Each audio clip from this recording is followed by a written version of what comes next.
மக்கள் வந்து வாக்கு காசு கொடுத்தா வாங்குற மாதிரி வந்துட்டாங்க. சரி, அதாவது அதிகாரப்பூர்வமற்ற முறைகேடான பணத்தை வாங்குற மாதிரி வந்துட்ட ஒருத்தனை நீங்க அரசு அதிகாரப்பூர்வம் தர காசை வாங்காதீங்கன்னு எப்படி வாங்க? அதான் சொல்ல வரேன். இல்ல அப்போ இப்ப எப்படிப்பட்ட மனநிலைக்கு வந்துட்டாங்க? இல்ல இப்போ எனக்கு ஓட்டு போட காசு கொடுக்கல போராட்டம் பண்றாங்க. நம்ம மக்களை ஆசிரியர்கள் போராடுறாங்க, தூய்மை பணியாளர்கள் போராடுறாங்க, செவிலியர்கள் போராடுறாங்க. வளர்ந்துருக்கோம்னா அங்கே கொடுத்துருங்க, ஊதிய உயர்வு கொடுத்துருங்க. இப்போ அடுத்த தேர்தல் அறிக்கையில அதெல்லாம் தூய்மை பணியாளர் இருந்தா பாக்குறீங்களா? செவிலியர் கோரிக்கை நிறைவேற்றீங்களா?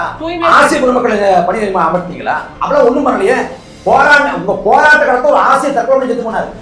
தமிழ்நாட்டில் தான் பெண்கள் அந்த பெண்கள் வேலை வாய்க்கின்ற அந்த நிலைமை மிக அதிகமாக இருக்கிறது. இதையே பேசிட்டு இருங்க பாருங்க.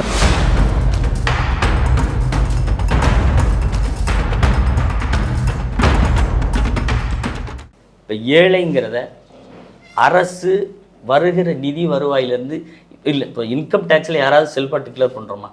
இப்போ ஏழைங்கிறதுக்கு என்ன அளவிடன் அரசு எடுத்து அதில் ஒன்றும் இல்லை சார், ஒரு 50 பேர் உண்மையான ஏழை பாதிக்கப்பட்டால் கூட அது பாதிப்பு தானே. அப்போ நாங்கள் எந்த வால்யூமில் அதை யோசிக்கிறோன்னா ஒரு ஏழை கூட பாதிக்கப்படக்கூடாதுங்கிற கான்செப்ட். நிறைய பேர் எங்களுக்கு வேண்டாம்னு டிக்ளேர் பண்ணிட்டு போனாங்கன்னா அந்த வால்யூம் இன்னும் அடர்த்தியாக தேவையானவர்களுக்கு போகும்ல. அப்போ தேவையானவர்களும் கொண்டு வந்து டிக்ளேர் பண்ணணும்ல. இல்லை நாங்கள் வந்து என்ன சொல்கிறோம்னா அரசு எந்திரத்தில் இதுலேயும் கோளாறு இருக்கு. இல்லை சார், வேணான்னு பல பேர் சொல்லுவாங்க, அது வேணான்ற கணக்குலேயே போகாம இல்லை அவங்களுக்கு கொடுத்ததா கணக்கு இதெல்லாம் கூட இல்லை. அதனால தான் சொல்கிறேன், அது ஒரு பாதிப்பு இல்லை சார். இல்லை அதனால தான் சொல்கிறேன். இல்லை நான் வந்து பரிசார்த்தமாக என்னுடைய அட்டையை மாற்றிருக்கேன். எனக்கு இது வரைக்கும் எந்த ஸ்கீம் நான் வாங்கலை. எனக்கு கணக்கும் எழுத முடியாது. ஏன்னா என்னுடைய அட்டையினுடைய எண்ணிக்கையே அங்கே நீங்கள் குறைஞ்சிரும். அரிசி அட்டை கார்டுகள்லேருந்து என் கார்டு நீக்கப்படும். அப்படி நீங்கள் இது ஒரு புரட்சியை செய்யணும்னா அங்கே தான் ஆரம்பிக்கணும். அதை விட்டுட்டு நீ டிக்ளேர் பண்ணு, நீ அவனை பணம் இல்லாதவன்னு சொல்லு, நீ அவனை ஏழைன்னு சர்டிஃபிகேட் கொடுனா அரசு கொடுக்க முடியுமா? இன்னைக்கு இருக்க பணம் கொடுக்கறது கூட அந்த லிஸ்ட் தான் வருது. அதாவது மக்கள் வந்து வாக்கு காசு கொடுத்தா வாங்குற நாளைக்கு வந்துட்டாங்க. சரி, அதாவது அதிகாரப்பூர்வமற்ற முறைகேடான பணத்தை வாங்குற நாளைக்கு வந்துட்ட ஒருத்தனை நீங்க அரசு அதிகாரப்பூர்வம் தர காசை வாங்காதீங்கன்னு எப்படி வாங்க? அதான் சொல்ல வரேன். இல்ல அப்போ இப்ப எப்படிப்பட்ட மனநிலைக்கு வந்துட்டாங்க? இல்ல இப்போ எனக்கு ஓட்டு போட காசு கொடுக்கல போராட்டம் பண்றாங்க நம்ம மக்களை. நான் முந்த நாள் வந்து வாக்குச்சாவடிக்கு நான் சோதனை பண்ண போறேன். என்ன நோக்கி ஒருத்தர் வந்து 4 வாக்கு இருக்கு, யாரும் காசு இல்ல கறிங்களாம் இருக்குது. எப்ப முந்த நாள் வாக்குச்சாவடி அப்ப மக்கள் வரணும். அதாவது பார்த்தவங்க என்கிட்ட சொன்னவங்க நான் பல முடிச்சேன் செய்தி வரேன். அதாவது காமராசர் இலவசம் கொடுத்தாரு, இலவச சிறுவடை கொடுத்தாரு, இலவச செருப்பு கொடுத்தாரு, இலவச புத்தகம் கொடுத்தாரு. அது எதுவுமே வாக்கரசியில் மையப்படுத்தியது இல்லை. மாறா பிள்ளைகள் வந்து படிக்கணும் அப்படின்னு நோக்கமாக கொண்டது. ஆனால் இங்கே திமுக அதிமுக அறிவிக்கக்கூடிய இலவசம் எல்லாமே எதை சொன்னால் பெண்களோட வாக்க கவரலாம், எதை அறிவிச்சா வந்து மாணவர்களின் வாக்க கவரலாங்கிறத நோக்கமாக கொண்டது. நான் முடிச்சிடறேன். 2016 ஐயா அம்மையார் ஜெயலலிதா வந்து என்ன அறிவிச்சாங்கன்னா எல்லாருக்கும் குடும்ப அட்டைதாரர்களுக்கு இலவச அலைபேசி அப்படின்னு அறிவிச்சாங்க. 2016 ஜெயலலிதா மேல தான் ஆட்சிக்கு வந்தாங்க. யார் வீட்டுக்கு அலைபேசி வந்துச்சு சொல்றேன். இப்ப 2014 இருந்து 2021 கொரோனாங்கிறது பெருசா வரும், இவ்வளவு நிதி தேவைப்படும்னு யாருக்கா தெரியுமா? கிட்டத்தட்ட 58,000 கோடியை எந்த வரி வருவாயும் இல்லாம சார் 20 அதைத்தான் சொல்ல வரேன். 16 to 21 என்னது? அதுல தானே ஜெயிச்சது யாரு? அலைபேசி 16ல சொல்றோம். ஆட்சி காலம் 21 வரை இருக்குல்ல. ஜெயலலிதா இருக்காங்க 4 ஆண்டு காலமா சார். இல்ல நீங்க சொல்ற 11 16 16 தேர்தல் வாக்குறுதிமா. அதோட ஆட்சி காலம் எப்ப நிறைவு பெறும்? 21 தான். 5 வருஷத்துல எப்ப வேணா கொடுப்பாங்க. அந்த 5 வருஷத்துல 58,000 கோடி சார். நான் ரொம்ப சிம்பிள் சார். 58,000 கோடியை எந்த வருவாயும் இல்லாமல் செலவழிச்சதுனால வீட்டுக்கு ஒரு செல்போன் கொடுக்க முடியுமா? முடியாது. 5 ஆண்டுகளுக்கு இந்த திமுக கொடுக்குற மாதிரி எல்லா பெண்களுக்கும் 1000 ரூபாய் கொடுக்க முடியுமா? முடியாது சார். மிகப்பெரிய வெல்ஃபேர் ஸ்கீமா வெல்ஃபேர் அந்த ஸ்டேட்டை வச்சிருந்தோம். கோவிட் கொரோனாங்கிற பிரச்சனையில அந்த நிதி அதை கொடுக்க முடியாமல் நாங்கள் இல்லை. அந்த நிதி ஆதாரத்தின் அடிப்படையில் அது முழுவதும் செயல்படுத்தப்பட்டது, செலவழிக்கப்பட்டது. அதாவது இலவச அலைபேசி தரலாம்னு காசை ஒதுக்கி வச்சிருக்கிறப்ப கொரோனா வந்த உடனே அந்த காசு தூக்கி இந்த போட்டீங்க. அப்படிதானே சார்? ஆமாங்க, நிதி எங்களால நிச்சயமா. ஏன் இது நாங்க என்ன கொடுக்காத? லேப்டாப் கொடுக்கலையா? இல்ல ஈவன் தாலிக்கு தங்கம் நாங்க கொடுக்காததா? அப்புறம் நீங்க சொன்னீங்க ஓட்டு அரசியல். நாங்க எந்த ஓட்டு கொடுத்தோம்? 80,000 கோடி கல்விக்கு நிதி ஒதுக்கும் போது பள்ளி குழந்தைகளுக்கு ஒதுக்கணும். காலேஜில் படிக்க யாரும் கொடுக்கல. லேப்டாப் கூட பள்ளியில இருந்து ஆரம்பிச்சோம். ஓட்டு போடுறவங்களுக்கு யாரும் கொடுக்கல. அது திமுக செய்யுதுன்னா திமுக சொல்லுங்க. அதிமுக வெல்ஃபேர் ஸ்கீம்ல கல்விக்கு வயது ஒரு ஸ்கீம் சொல்லுவாங்களா? போனதுல வாஷிங் மிஷின். நான் வேதாரண்யத்தை பாக்குறப்ப பல இடங்கள்ல வந்து குடிசை வீடு. இங்க மட்டும் இல்ல, தமிழ்நாடு மட்டும் 23 லட்சம் பேர் குடிசை வீட்டுல வர்றாங்க. அந்த குடிசை வீட்டுல இந்த பிரிட்ஜையும் ஏசியையும் இந்த கிரைண்டரை எங்க வைக்கிறது? வீடே இல்லாம நல்ல வாழ்விடம் இல்லாம இன்னும் மக்கள் கஷ்டப்படுறாங்க. அதுக்குதான் வீடு கட்டி தரோம், இடம் வாங்கி அதே முடியலையே. அது முடிப்போம். அதே முடிக்காம யாரு வாங்கி கொடுப்போம்? அது முடிச்சுதான் வாங்கி மின் இணைப்பு இல்லாத ஊருக்கு இன்னமும் மின் இணைப்பு இல்லாத வீடுகள் இருக்கு. எங்க இருக்கு? கோயில் நிலத்தை வாடுறதால பட்டா இல்லாம மின் இணைப்பு இல்லாம வாழக்கூடிய மக்கள் இருக்காங்க. நீங்க சொல்ற தாற்பயங்கள் எதுலயாவது இது ஒரு பெட் நோட்டீஸ் கொண்டு வந்து கொடுத்துட்டு போயிருக்காங்கன்னு சொல்றீங்க. அந்த பெட் நோட்டீஸ அதிமுக கொடுத்துச்சுன்னு நாங்க அப்படின்னு நீங்க சொல்லலாம். இல்ல அப்படி கொடுக்கலாம் ஒண்ணு. அடுத்து இவ்வளவு ரூபாய் இங்க கொடுத்தாங்க அங்க கொடுத்தாங்க எதையாவது சொல்லுங்க, பிடிச்சு கொடுங்க. பிடிச்சு கொடுத்தாலும் தேர்தல் ஆணையத்தை இந்த நாட்டுடைய சட்டத்திட்டம் என்ன? ஒரு பணம் கொடுத்தாரு இவர் நீக்குங்கன்னா ஒரு மேல எத்தனை பேர் பணம் கொடுத்து இவர் தான் இவர் வந்து நீங்க எனக்கு பணம் கொடுத்தீங்கன்னா என்னை மாதிரி 10 பேர் சொல்லுவாங்க. என்ன எந்த வேட்பாளராவது தேர்தல் காலத்துல நிக்க முடியும்? இதை பேசுறதுக்கு இப்படி சொல்றதுக்கு நல்லா இருக்கும். ஆனால் இங்க உள்ள ப்ரொசீஜரல் அப்ளிகேஷன் எல்லாம் எடுத்துக்கொண்டு போய் ஒரு வேட்பாளர் மீது தகுதி நீக்கம் கொண்டு வருவதற்கு வழக்கு தேர்தல் எலெக்ஷன் ஒப்பி போடாம யாரையாவது டிக்ளேர் பண்ண சொன்னா இல்ல எலெக்ஷன் நடத்துற அதிகாரிய சார் உங்களுக்கு ஒரு கம்ப்ளைண்ட் வந்துச்சுன்னா உடனே அவர் வந்து நீக்கி விட்டுருங்க, வேட்பாளர்ல இருந்து எடுத்துருங்கன்னா எந்த வேட்பாளரும் அப்படி இல்லங்க. இருக்கிறதுக்குள்ள இருக்கிற சட்டத்துக்குள்ள ஜனநாயக தேடி அதன் மூலம் தான் கொண்டு வர முடியும். ஆமா, பொது தேர்தலின் போது தஞ்சாவூர் அரவக்குறிச்சியில வாக்கு காசு கொடுத்தா சொல்லி தேர்தல் தள்ளி வச்சாங்க. யாருன்னு நிரூபிக்க முடியல. ஒரு நிமிஷம் இல்லையா? செந்தில் பாலாஜி அது உங்களுக்கு தெரியுது. செந்தில் பாலாஜி இல்ல செந்தில் பாலாஜி அதிமுக எங்க வேணா இருக்கட்டும், என்கிட்ட செந்தில் பாலாஜி ரூபா கொடுத்தாரு அப்படின்னு ஏன் உங்க நாம் தமிழர் கூட யாராவது சொல்லலையே? ஒண்ணும் இல்ல ஒரு கேஸ் போட்டு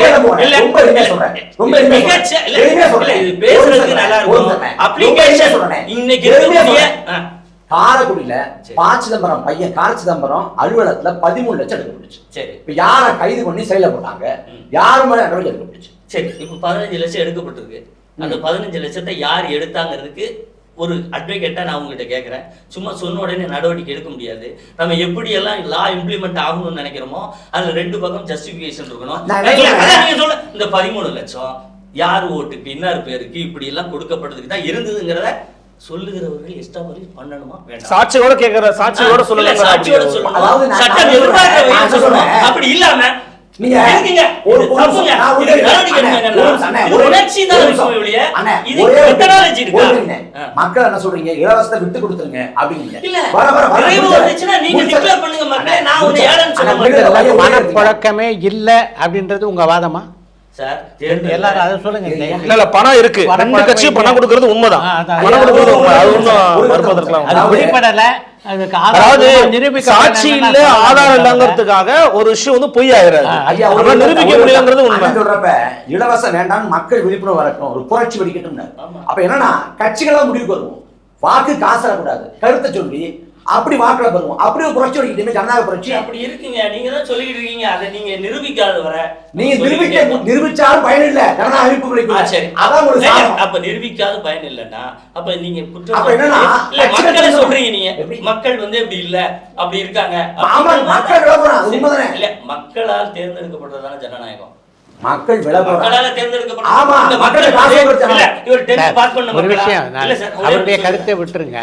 பொதுவா நான் என்ன சொல்றேன், பணம் கொடுக்கப்படுதா இல்லையான்றதுக்கு வந்து ஒரே ஒரு சாட்சி மக்கள் தான். மக்கள் நடத்திய போராட்டம் தான் சாட்சி. எனக்கு பணம் அதை விட என்ன மிகப்பெரிய ஆதாரம் வேணும்? அதுதான் மிகப்பெரிய சாட்சி. எனக்கு பணம் வரலன்னு சொல்றாரு கிளைம்னா அப்ப என்ன அர்த்தம்? நேத்து பாத்தீங்கன்னா பிஜேபி ஒன்றியத்துல அந்த ராஜ்யசபா எம்பி பஞ்சாப்ல இருக்கக்கூடிய ஆம் ஆத்மியோட 7 எம்பிக்களை விலைக்கு வாங்குறாங்க. இது எந்த விதத்துல நியாயமாகும்? அது நியாயம் இல்லையே. யாருமே ஆதரிக்க மாட்டாங்க. யாரும் ஆதரிக்க மாட்டாங்க. அதை யாருமே நம்ம பேச மாட்டேங்கிறோமே. நீங்க பேசுங்க, நாம பேசுறோம். பிஜேபி செய்யுதுன்னா எல்லாத்துக்கும் தலையாட்டிட்டு போயிட்டு இருக்கோம்ல. நம்ம நாட்டுக்குள்ள நம்ம மாநிலத்துக்குள்ள இவ்ளோ பீஸா கேக்குறீங்க. இல்ல இன்னைய விவாதத்துல அது வரலையே தவிர அதனால அது ஏத்துக்கிறாங்க. எல்லாரும் ஏத்துக்கிறத பொருள் கொள்ள முடியாது. இந்த இலவசம்ங்கறத பத்தி பேசுறீங்க. அதை ஏன் இலவசம் ஒரு கொச்சையா எள்ளி நகையாடுற தொனியில பேசுறீங்க? உங்க மினிஸ்டரே அப்படித்தானமா சொல்றாரு. உங்க மினிஸ்டரே அப்படித்தான் சொல்றாரு. இலவசம் ஓசின்னு சொல்ல முடியும். நாம மினிஸ்டரே தானே சொல்றாரு. அந்த இலவசம்ங்கிறது அந்த ஸ்டேட் ஃபண்ட்னு இருக்குல்ல, ஸ்டேட் ரிசோர்ஸ், ஒரு வெல்ஃபேர் ஸ்டேட்டோட அடையாளமே அதுதான். ஸ்டேட் ரிசோர்ஸ இல்லாதவர்களுக்கும் பிரித்து கொடுப்பது, அவர்கள் கையிலும் பொருளாதார சுதந்திரத்தை கொடுப்பதுங்கிற நோக்கத்துலதான் அது ஏன் தேர்தல் கால அறிவிப்பா இருக்குன்னு தேர்தல் காலத்துல பள்ளியை நாங்க எல்லாமே தேர்தல் அறிவிப்பு தான். 2023ல இந்த மகளிர் உரிமை தொகை ஒரு தவறும் இல்லாமல் கொடுக்கப்பட்டது. மகளிர் உரிமை தொகை கொடுக்கல சொன்ன 21 ஆனா கொடுத்த 23ல 21ல ஏன் கொடுக்கல? 22 மாசம் அரியர் இல்ல நீங்க செய்து வச்சிட்டு போயிருந்த அந்த கடன்கள் அப்புறம் எதிர்க்கட்சி எவ்வளவு நடந்தீங்க? எதிர்க்கட்சியை நீங்க சட்டமன்றத்துக்கு அது பட்ஜெட்டை பார்க்கலையா? கடன் இருக்கப்பதான் 2000 தரங்குறீங்க. இப்பயும் கடன் இருக்கு 10 லட்சம் கோடி. வருமானம் அதிகமா இருக்கு. தமிழ்நாட்டோட வருமானம் ஜிடிபி இந்தியாவிலேயே டபுள் என்ட்ரி இவ்வளவு தூரம் இருக்கு, வளர்ந்து இருக்குங்கிறத புரிஞ்சுக்கோங்க. அப்பனா ஆசிரியர்கள் போராடுறாங்க, தூய்மை பணியாளர்கள் போராடுறாங்க, செவிலியர்கள் போராடுறாங்க. வளர்ந்துருக்கோம்னா அங்கேயும் கொடுத்துருங்க, ஊதிய உயர்வு கொடுத்துருங்க. இப்போ அடுத்த தேர்தல் அறிக்கையில அதெல்லாம் அதெல்லாம் தூய்மை பணியாளர் இருந்தா பாக்குறீங்களா? செவிலியர் கோரிக்கை நிறைவேற்றீங்களா? ஆசிரியர் பொதுமக்கள் பணி அமர்த்தீங்களா? அப்படிலாம் ஒண்ணும் பண்ணலையே. உங்க போராட்ட காலத்துல ஒரு ஆசிரியர் தற்கொலை செத்து போனாரு. உங்களுக்கு தான் போராடி நீங்க என்ன நிறைவேற்றுறீங்க? ஒரு பக்கம் வளர்ச்சி பெற்றோம்ங்கிறீங்க, வளர்ச்சி பெற்ற கோரிக்கை நிறைவேற்றி செய்ய வேண்டியதானே? தமிழ்நாட்டில் தான் பெண்கள் அந்த பெண்கள் வேலை பார்க்கின்ற அந்த நிலைமை மிக அதிகமாக இருக்கிறது. பாதுகாப்பு இல்லை மேடம். இதையே பேசிட்டு இருங்க பாருங்க.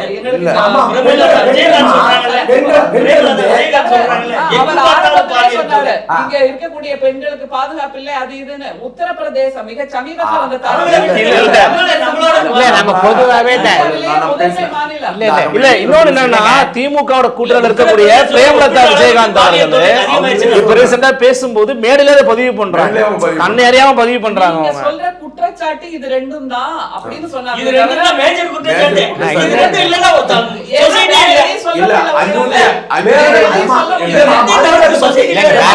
அதெல்லாம் தாண்டிய குற்றச்சாட்டு இல்லையா? அதுதான் நீங்க ஹைலைட்டா சொல்லிட்டு இருக்கீங்க.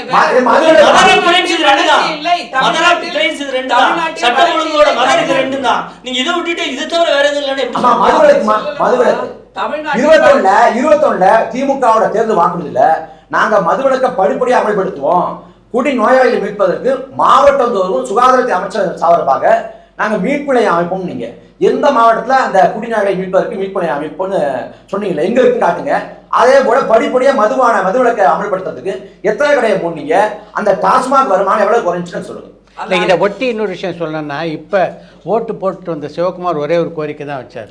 எந்த கட்சி ஆட்சிக்கு வந்தாலும் தயவு செய்து மதுவிலக்கு மூடுங்க, ஏன்னா ஏராளமான மக்களை குடிகாரர்கள் ஆக்கிட்டோம் நம்ம, அதனால தயவு செய்து இதை நிறைவேற்றுங்க, நாட்டில் பல பேர் குடிகாரர்கள் ஆகிட்டோம் அப்படின்னு. அது ஏதாவது நிறைவேற்றப்பட வாய்ப்பு இருக்குன்னு நீங்கள் நினைக்கிறீங்களா? யார் ஆட்சிக்கு வந்தாலும் சார் நாங்க அதிகரிக்க மாட்டோங்கிறது முதல்ல தெளிவா இருக்கும். ஏற்கனவே இருக்கிறதே எக்கச்சக்கமா நான் சொல்லிடுறேன். இன்னும் அதிகரிக்க இல்ல ஃபர்ஸ்ட் நான் சொல்றேன், ஏன்னா நீங்க எடுத்த உடனே நாளைக்கே நிறுத்துற விஷயமாக அதை பார்க்க முடியாது. ஆனால் அப்படி நிறுத்துவோம்னு சொன்ன திமுக என்னெல்லாம் செஞ்சதுன்னா, விளையாட்டு அரங்கிற்குள் மது விற்கலாம் என்கின்ற உத்தரவை போட்டது திமுக. இன்றைக்கு எல்லா விளையாட்டு அரங்கங்களையும் விற்கலாம். நல்ல வேலை நாங்கள் எல்லாம் தடுத்தோம், அனைத்து கட்சிகளும் தடுத்தது. எல்லா கல்யாண வீட்லையும் மதுவை சப்ளை பண்ணலான்னு ஜியோ ஒன்று போட்டாங்க, அப்புறம் ரிவோக் பண்ணிட்டாங்க, எடுத்துக்கிட்டாங்க. ரிவோக் பண்ணலாம். இப்போ எந்த மாப்பிள்ளையும் செடியை தாலி கட்டிப்பாங்க. அந்த அளவுக்கு நீங்க நினைச்சு ஒரு சீனை மட்டும் பாருங்க, எல்லா கல்யாணம் சப்ளை பண்ணலாம் திறந்து விட்டாச்சுன்னா எப்படி இருக்கும்? அதே மாதிரி நீங்க மில்க் வெண்டிங் மிஷின் மாதிரி பீர் வெண்டிங் மிஷின்லாம் மால்ல வைக்கிறதுக்கு ட்ரை பண்ணாங்க. அப்போ இந்த அதே மாதிரி மணமகள் மன்றங்கள்லாம் பெரிய அளவில் வந்திருக்கு. அடுத்து FL2 FL3 லைசன்ஸ் சின்ன சின்ன விடுதிகளுக்கும் கொண்டு வந்திருக்காங்க. அப்போது சரக்கை இந்த ஆட்சி காலத்தில் மட்டும் கடையை 500 குறைத்ததாக சொல்லிவிட்டு கிட்டத்தட்ட 2000-3000 கடைகளில் விற்க வேண்டிய சரக்கை வேறு வேறு வழிகளில் வித்துக்கிட்டு இருக்காங்க. இந்த மாதிரியான செயலை அதிமுக செய்யாது. படிப்படியாக குறைப்போங்கிறதுல எந்த மாற்று கருத்தும் இல்லைங்கிறது எங்களுடைய கோரிக்கை நாங்கள் வச்சுருக்கோம். ஆனால் இந்த தேர்தல் கோரிக்கையில் இவங்க வாக்குறுதியில் மதுவிலக்கு சம்பந்தமா எந்த ஒரு சிறுதுமே இல்லை. அம்மையாரின் தோழி தான், உடன்பிறவா சகோதரி தான் பல மதுபான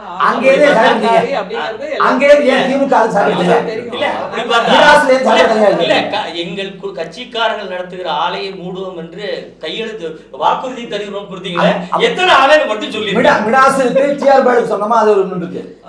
இல்ல அத கூட இல்ல இதை விட என்ன ஒரு விஷயம் நடந்துச்சுன்னா சார், ஒரே ஒரு விஷயம் இவர் சொல்றாரு, நான் உங்களை கூட கேட்கிறேன், சிவகுமாருடைய கோரிக்கை நிறைவேற வாய்ப்பு இருக்கான்னு.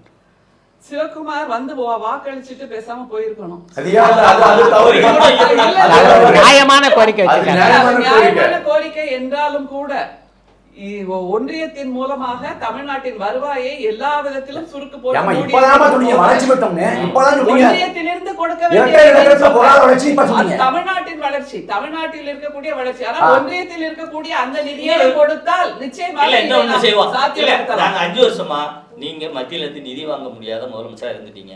இன்னொரு 5 வருஷமா உங்களை கொண்டு வந்தோம்னா எங்களுக்கு நிதியே இல்லாம உங்களை நான் கொண்டு வந்து, ஏன்னா உங்களுடைய தலைவர் வந்து அப்படியே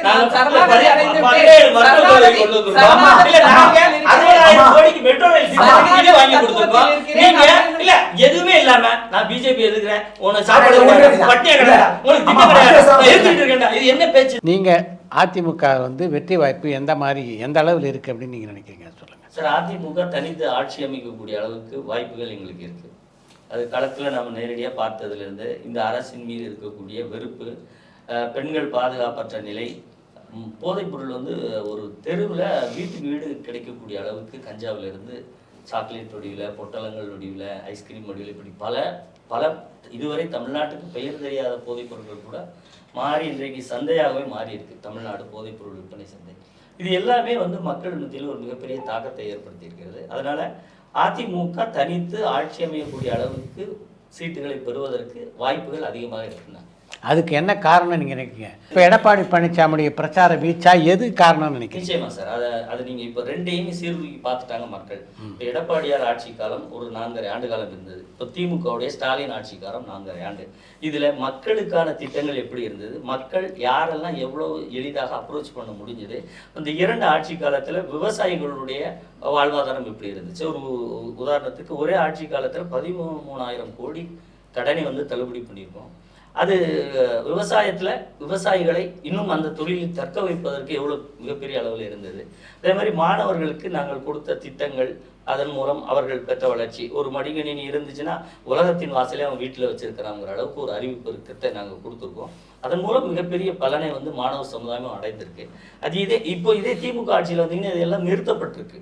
அப்போ இந்த கோர் அப்படின்னு நான் ஏன் விவசாயத்தையும் அந்த அறிவையும் சொல்கிறோன்னா, இது ரெண்டுமே பாதுகாக்கப்பட வேண்டும். இது இல்லைனாலும் இது பெஸ்ட்டு, இது இல்லைனாலும் இதற்கான வாய்ப்பு இருக்காது. அப்போ இந்த 2 இடங்களிலுமே திமுக வந்து மிகப்பெரிய அளவில் பின்னடைவை மாணவர்கள்லேருந்து பெற்றோர்கள்லேருந்து எல்லோருக்கும் கொடுத்துருக்காங்க. அடுத்து இந்த மாதம் 1000 ரூபாய் அப்படிங்கிறது கூட எல்லா வரிகளையும் உயர்த்திய பிறகு தான் கொடுத்துருக்காங்க. அது ஒரு சாதாரண குடும்ப தலைவிக்கு தன் வீட்டிலிருந்து எவ்வளவு பணம் அரசுக்கு கட்டணமாக வரியாக போகிறதுங்கிறது தெரியுது. அப்போ இந்த 1000 ரூபாயோட மதிப்பு என்னங்கிறதையும் ஈவன் அந்த திமுகவுடைய கூட்டத்திலே ஒரு மூதாட்டி போய் கேட்டாங்க, என்னப்பா 1000 ரூபா கொடுக்குறேன், 1000 ரூபான்னு பெருசாக சொல்கிறீங்க, இதை வச்சு என்ன பண்ண முடியும் அப்படின்னு கேட்குறாங்கன்னா, அந்த மணியினுடைய வேல்யூ இந்த ஆட்சி காலத்தில் முற்றிலுமாக இல்லாமல் செய்யப்பட்டிருக்கு அப்படிங்கிறது அதுக்கு காரணம். இந்த ஒட்டுமொத்தமாக இந்த வால்யூம் பார்த்தீங்கன்னா, அப்போ எடப்பாடியாருடைய ஆட்சி காலம், அவருடைய தன்மை, அவருடைய எளிமை, அவர் போகிற விதம், இது வந்து மக்களால் பெரிதும் இந்த முறை பாராட்டப்பட்டு ரசிக்கப்பட்டு கேட்டிருக்கிறது. இன்னும் சொல்ல போனால் இந்த அரசியல் களத்தில் தமிழகத்தில் அதிகப்படியான வாக்காளர்களை அந்த தொகுதிக்கு நேரில் சென்று சந்தித்த ஒரே பிரச்சாரகர் அப்படின்னு பார்த்தீங்கன்னா இபிஎஸ் தான். கிட்டத்தட்ட 190 தொகுதிகள் தேர்தலுக்கு முன்னாடியே இது மாதிரி மேடை கிடையாது, எல்லாம் கிடையாது, தெருவிலே மக்களை போய் சந்திக்கிற அளவுக்கான அந்த கான்செப்டில் இருக்கட்டும். மிக நீண்ட நாளுக்கு பிறகு அதிகப்படியான தொண்டர்களை, மக்களை, வாக்காளர்களை சந்தித்த அந்த நிலை வந்து அவர் இன்னும் நிறைய அக்செப்டன்ஸோட எல்லா தரப்பு மக்களிடம் கொண்டு போய் மிகப்பெரிய அளவில் சேர்த்துருக்கு. அது ஒரு மிகப்பெரிய வெற்றியாக, ஆட்சி அமையக்கூடிய வெற்றியாக. இன்னும் சொல்லப்போனால் இவர்கள் பிஜேபியோடு கூட்டணியில் இருக்கிறார்கள், அப்படி டெல்லிக்கும் அங்கே தான் போட்டி, என்னெல்லாம் சொன்னாலும் இந்த குடும்பத்தின் மீதான வெறுப்பாக இருக்கட்டும், இவர்கள் சொல்லுகிற நிலை, அதிமுகவை விமர்சித்தால் தங்கள் வாக்கு தங்களுக்கு கிடைக்காது என்கின்ற அந்த ஒற்றை சொல்லே வந்து திமுகவுக்கு அதிமுகவின் மீதான ஒரு பயந்த நிலையை நம்ம பார்க்கலாம். ஏன்னா அதிமுக விமர்சித்தோம்னா என்ன ஆகும், அந்த ஆண்டில் எதை குறை சொல்ல முடியும் அப்படிங்கிற அந்த ஒரு ஆங்கிள் இருந்தும் பல ரீதியாக பார்க்கலாம்.